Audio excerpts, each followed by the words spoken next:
Pisti, a súlyunk fasza, hip-hop, napszemüveg, laza.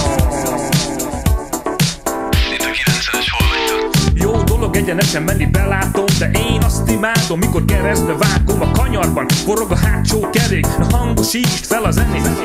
Ember tervez, de keveredik a pakli, de nekem ez a kanyar most ki fogja adni. Nincs több próba, hát nincs több hakni, ellenkormány és el kell rakni. Keresztben, csak keresztben, csak kigidi keresztben engedem bele, hát kitapasztaltam, elbírok már vele.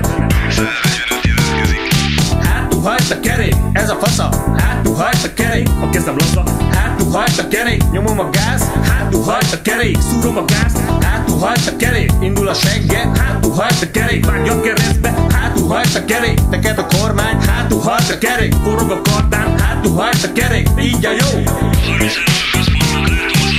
Én meg látom a zsaruk arcát, ahogy nézik a gumi meg az aszfalt harcát. A driftelő kocsira tapad a szemük, de kevés az eszük, gyenge a kezük. Utánad mennek, a sziréna visít, a villogó virít, az arcokba pirít. De ez se számít, ha üldöz az Opel, ez az az autó, ami sohasem kap el. A hátulra rakom, megtolhat nagyon, de nem érdekel, mert a végére hagyom a féket a kanyarban. Nem is kell nyomni, csak a segít a kormánnyal oldalra húz. Szóval hátul a hajtás, elől az élvezet, hogy a zsaruk kedvéért se fékezek.